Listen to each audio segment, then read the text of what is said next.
大家好，我是唐浩，今天都好吗？最近这几天呢，我们又收到观众朋友跟我们反馈几个问题，包括了有人被自动取消订阅，或者是视频底下不能按赞，或者呢没有收到新片通知等等啊。那是这样没错，因为我们目前呢依然受到 YouTube 和中共的强力打压，所以呢视频的点击量频道的订阅人数等等呢都明显的下滑或者是卡住了。那这一点呢还请各位朋友见谅。但是呢我们会继续说我们该说的真相。那今天要跟大家聚焦在两个话题：第一，中国灾祸疫病丛生，香港意向透露警讯；二，中共制裁美方，北京面临完美风暴反扑。好，来看第一个话题：中国灾祸疫病丛生，香港意向透露警讯。最近的中国各地是相当的不平静，华南地区的水患依然相当严重，南京的长江水位已经创下史上第3高。三峡大坝的水情监控在13号晚上还突然停摆6个小时。在长江，因为河流水位太高，导致邮轮无法通过大桥底下，形成尴尬的困境。哼，做梦都想不到，来时候好好的，回不去了。除了水灾，中国各地也是地震不断。日前唐山才发生5.1级地震，那此后当地余震不断。而在云南、新疆、四川、重庆等地，在过去7天之内也频频传出规模3级以上的地震，引发瞩目。此外，中国各地除了肺炎疫情之外呢，最近也陆续传出各类型的传染病，像蒙古国12号传出有青年因为感染鼠疫死亡的病例，而相邻的内蒙古呢，上个星期也发现了3个地方出现鼠疫。而广东湛江雷州市也在11号传出猪的口蹄疫疫情。那日前又传出新型的猪流感病毒正在向人类传播。那各式各样的疫情频发之际呢，各地还相继爆发了蝗虫肆虐的消息，包括广西、云南等地都已经被蝗虫大军入侵了。那更糟的是，不止蝗虫威胁中国的粮食生产安全，中共官员的上下贪腐呢，更造成粮食库存的严重短缺。官员涉嫌倒卖粮库的存粮，改用废弃物来填充，试图蒙混过关。请问，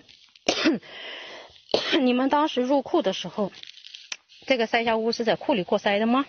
塞下物不是已经返到车上被拉走了吗？怎么会在你粮库出现20多公分的塞下物呢？来，甚至还有官员偷偷放火烧掉粮库，避免上级查粮时露馅儿。那一时之间各地火光四起。好，我们频道的会员朋友可能都记得，我们最近多次提醒大家留意地水火风黄粮节，以及各地可能会出现更多的动物疫情，对不对？那很遗憾，现在看起来这些事情似乎确实正在一一的出现。那另外值得注意的是，13号凌晨2点左右，香港出现了成千上万的鱼群不断的跳离海面，让民众看得啧啧称奇。那至于鱼群为什么突然集体跳出水面呢？目前还不清楚。不过这个现象会不会与此前中国各地频频出现的跳鱼事件有关呢？那是否可能是一种海底地震的警讯呢？我们不得而知。虽然从1918年以来，香港就很少发生强烈地震，但是今年1月曾经发生过3.4级地震，再加上最近中国各地地震频传，所以还请香港与邻近地区的朋友们多一分留意。话题2，中共制裁美方，北京面临完美风暴反扑。7月9号，美国国务院财政部宣布，针对新疆党委书记陈全国等官员迫害维吾尔族人权的行为，对他们实施制裁，包括禁止入境、冻结在美国资产等等。13号，中共方面也试图照猫画虎，宣布对美方实施相应的制裁。被点名的制裁对象包括了美国国会行政部门中国委员会、国际宗教自由无任所大使布朗巴克、参议员卢比奥、克鲁兹以及资深的众议员史密斯等人。不过，外界最好奇的是，中共要对美方做什么制裁，中方却没有说明。冻结资产吗？这些人似乎没有资产在中国，因此应该只能限制他们入境中国。那被点名的参议员卢比奥回应表示，我猜他们不喜欢我哦。另一位被点名的参议员克鲁兹则说，真倒霉，我本来想带家人去北京度暑假，就在拜访伊朗首都德黑兰之后。好，从2位参议员的幽默回应里可以看出，他们对北京提出的所谓制裁是嗤之以鼻。毕竟就连北京自己都没说清楚要怎样制裁了，所以其实没有什么影响力。不过，接下来北京很可能要面临一场前所未有的完美风暴，很可能会对中共政权带来严重的国际孤立与内部冲击。首先说明一下，完美风暴呢 ，perfect storm 这个词的典故啊，在英文里是指很多负面因素同时发生，彼此相互作用，形成一个巨大的灾难局面。而中共目前就是面临这样的完美风暴。怎么说呢？其中包括了几个小风暴。风暴一，中国病毒专家爆料，疫情内幕呼之欲出。来自中国的香港大学公共卫生学院病毒专家严立梦，在4月28号逃到美国，向美方披露武汉肺炎的疫情相关内幕。7月10号，美国福克斯新闻刊登了严立梦的专访，揭露中共高层早在去年12月底就知道疫情会人传人，但是却下令隐瞒掩盖。一直要到1月20号，才由专家组组长钟南山对外公开有人传人的现象。而与严立梦共事的上司与世卫专家呢，也都知道内情，但是却要求严立梦不要多说，不要触及红线，否则会有麻烦，甚至被消失。因此呢，严立梦选择逃离香港，希望把疫情真相公诸于世。那诡异的是严立梦的爆料报道出来之后呢，中共外交部始终没有正面回应，而是低调的采取坚决不认的策略。同时呢，在通过网军以及外围媒体攻击严立梦爆料呢是有金钱动机，也就是毁损他的可信度。但是事后传出，北京当局与世卫曾经在报道播出之前多次打电话施压媒体与白宫，希望阻止这些爆料消息公开，但显然没有成功。不过，现在更令北京担忧、更受国际瞩目的是，严立梦的完整访谈长达4个小时，目前只公开了13分钟。那接下来，严立梦究竟还会说出哪些重磅内幕？媒体会不会继续报道公开？已经成为各界的焦点了。不管怎样，严立梦的爆料专访呢，透露了几个重要信息：第一，再次验证中共说谎掩盖疫情；第二，再次验证世卫配合中共掩盖疫情；第三，中共不惜杀害人命掩盖疫情真相；第四，严立梦手中应该掌握着非常实锤的关键证据，绝对不只有媒体上公开的这些片段，所以呢，才能寻求美方保护，也才会让中方如此的顾忌，从而不愿意进行公开回应，而是暗中动作频频。第五，中共与美方目前可能正在为此事呢进行政治角力与协商，所以截至我们发稿为止呢，媒体上还没见到严立梦的更多专访内容出现。那此外，前白宫首席战略顾问班农呢，也向媒体透露，已经有多位中国病毒专家抵达美国，正在配合联邦调查局的调查，要找出武汉病毒研究所发生的真相。班农还透露，武汉 P4 实验室当初是中国与法国联合建造，而法国政府也在实验室里头留下了监控系统，知道中共方面做了什么。好，如果班农说的是真的，那么就代表美方目前很可能在积极的整理各项相关的证据与说法，来厘清整起事件的来龙去脉与种种疑点，包括了病毒来源究竟是哪里，病毒又是如何感染人群，是实验室意外外泄的，还是有人刻意对外放毒呢？那如果最后美方证实并且公布这次疫情的病毒是来自武汉的实验室，那不管是意外外泄还是刻意放毒，都势必会引起全世界的群起谴责与围攻。那各国不但要反击中共再三说谎掩盖疫情，还宣称自己是救世主，要帮助人类保留正确集体记忆之外，同时也要追究中共外泄病毒祸害全世界的责任。到时候，中共的处境恐怕就不只是所谓的国际交往受限而已，而是会真正成为过街老鼠，人人喊打。如果疫情真相也传到中国人民耳里的话，那么中共政权还可能会遭遇来自全国民众的行动抗争。风暴二，港区国安法扩权，中共激怒全世界。中共人大在6月30号通过港区国安法，并且将香港境外人士都列入该法律的适用范围，等于是管起地球，冒犯全世界，引发世界各国陆续表态反对。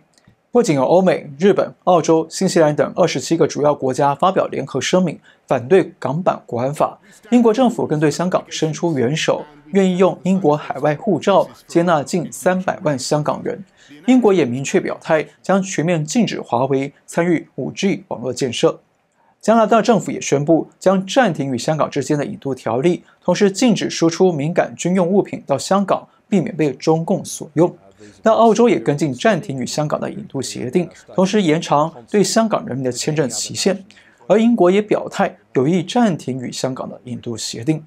那再加上美国撤销香港特殊关税区地位，暂停各项优惠，同时还有香港问责法，也就是香港自治法等法案，正在等川普签署后，对中共与香港官员进行制裁。因此，说白了，香港问题呢，已经在国际上凝聚起新一轮以西方国家为主体的反共潮，或者是反共联盟，正在对中共实施各项反制与防堵策略。风暴3，中共南海频频挑衅，东南亚国家反抗。中共近年来持续在南海区域进行军事扩张，与菲律宾、越南、马来西亚等国家发生严重的主权争议与冲突。东南亚国家联盟，也就是东盟或者是东协的10个成员国呢，在6月27号发表联合声明，暗批中共违反联合国海洋法公约。这项举措相当罕见。过去东盟成员国呢，因为多半是中小型的新兴市场国家，经济上相当仰赖与中方往来，因此呢，不太愿意与北京起冲突。然而近年来，随着中共在南海肆无忌惮的扩张主权，在许多岛礁上新建了军事设施，让南海周边国家倍感威胁与不满。加上中国经济持续的走弱，那菲律宾、越南、马国等国家反而持续走强，也促使东盟国家重新检视自己与中共的外交关系。那如今，不仅东盟10国公开声明反对中共对南海的主权扩张，川普政府也预计在本周呢，针对南海议题发表重大声明，可能会正式反对北京伸索南海主权。那这意味着中共很可能因为南海争议，在东南亚激发出另一个反共联盟。再加上美中双方近期在南海海域不断的彼此军事校正，中共军方党媒也高调的声称说做好打仗准备。因此北京接下来将陷入相当巨大的外交与军事压力。一旦失控误判呢，不排除可能会跟美方擦枪走火，掀起一场小规模的军事热战。风暴4，中南海政权内部不稳。我们在前几次的节目里提到过，习近平目前的行踪相当的诡异，不仅没有前往华南灾区视察灾情，人也不在北京。那根据党媒央视的报道记录呢，习近平上一次公开露面已经是6月30号中央政治局的集体学习。那换句话说，截至我们发稿为止，习近平已经2个星期没有出现在公开活动。那一个国家元首隐身这么长时间，没出席外事活动，也没去视察灾情，那为什么呢？除了是要躲避北京的疫情之外，另一个可能主因应该是中南海内部出现了相当激烈的争斗博弈。因为习近平虽然人没露面，但是却接连启动了整顿军方内部、整顿政法体系内部的大动作。这很可能意味着在军方和政法体系，也就是公安、检察、司法体系里头，有派系势力呢在与习近平较量争斗，而且不排除已经动刀动枪。因此，习近平不敢轻易露面泄露行踪，甚至还可能到处游走，转移阵地，避免被锁定行踪。那中共高层你死我活的内部斗争固然会对北京当局带来巨大压力，但如果北京当局为了转移内部的压力而选择在国际问题或两岸问题上冒险发动军事行动，那么很可能会适得其反。结果呢，不但未必能够转移人民的焦点，释放政治压力，反而会促使种种的小型风暴呢组织成一个巨大的完美风暴，从而激发国际反共大潮，招来国际社会的联手制裁与贸易封锁，加速中国经济的内部崩解，甚至撼动中共政权。好，我们再重复一遍，中共目前很可能会遭遇的完美风暴，主要涵盖了几个小风暴。风暴1，中国病毒专家爆料，疫情内幕呼之欲出。风暴2，港区国安法扩权，中共激怒全世界。风暴3，中共南海频频挑衅，东南亚国家反抗。风暴4，中南海政权内部不稳。而且千万别忘记，除了这些风暴之外中国还面临着洪水不断、各种疫情、蝗虫入侵、粮食紧张、经济下滑等等社会问题，而这些问题呢，都是中共的溃点，也都会是这个完美风暴的重要燃料。好，今天先聊到这里。如果你喜欢我们的节目，请记得订阅、留言、按赞，跟你的亲朋好友分享。订阅之后，请记得打开旁边的小铃铛，这样您就有机会收到我们新节目通知了。我们下次再会。